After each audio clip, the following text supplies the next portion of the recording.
दोस्तों, स्वागत है आपका ज्ञान घूंट चैनल पर।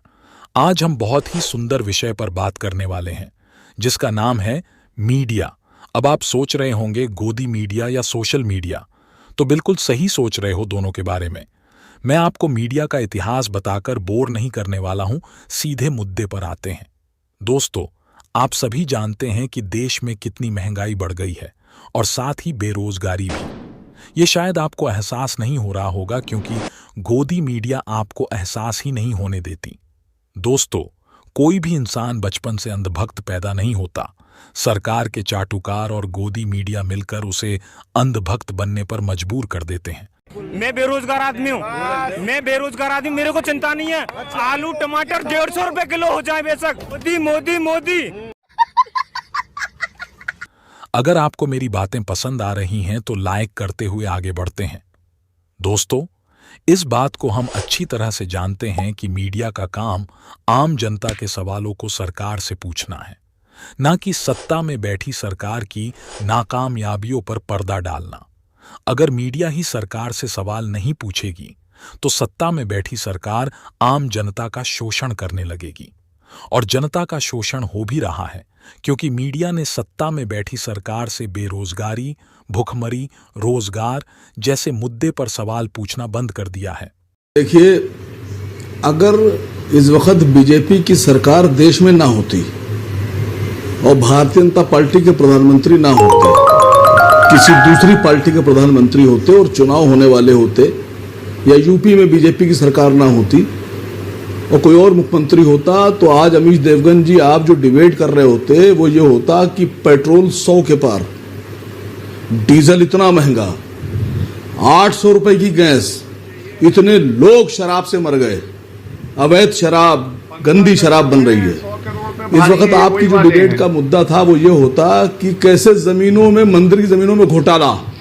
देश में संविधान लागू हुए 74 साल हो गए हैं, उसके बावजूद भी दलितों पर अन्याय अत्याचार होना सामान्य सी बात हो गई है। और यही एक वजह है जिसे लोगों ने मीडिया को अब गोदी मीडिया कहना शुरू कर दिया है। आज भी दलित लड़कियों के साथ बलात्कार की घटनाएं दबा दी जाती हैं, मगर सोशल मीडिया के आने से गोदी मीडिया वालों की मजबूरी बन जाती है इन विषयों को चलते चलते कभी कभी दिखाने की।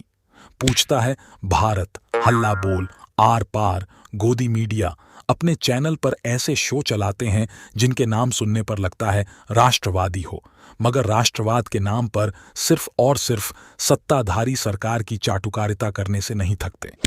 मेरा ऐसा मानना है कि वर्तमान में सोशल मीडिया ही आम जनता का सच्चा मीडिया है, जो सच और झूठ में फर्क करना सिखाता है। सच कहा जाए तो मीडिया की हालत धोबी के कुत्ते के जैसी हो गई है, जो घर का रहा न घाट का।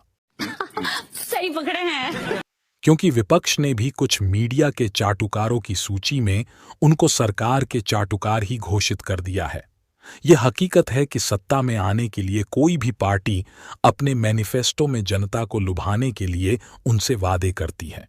बीजेपी पार्टी ने भी सत्ता में आने के लिए देश के युवाओं से बेरोजगारी खत्म करने और हर साल 2 करोड़ नौकरियां देने के वादे की थीं। विदेशों से काला धन वापस लाने के वादे किए गए थे, जो गरीब मजदूरों के हिस्से में 15-15 लाख रुपए आ सकते हैं, ऐसा आश्वासन देकर सत्ता में आने के लिए किए गए वादे थे। आज मीडिया के बड़े बड़े शो में इन वादों पर कभी बात ही नहीं होती। ऐसा लगता है वो वादे नहीं, एक्सपायरी दवाएं थीं। सही पकड़े हैं।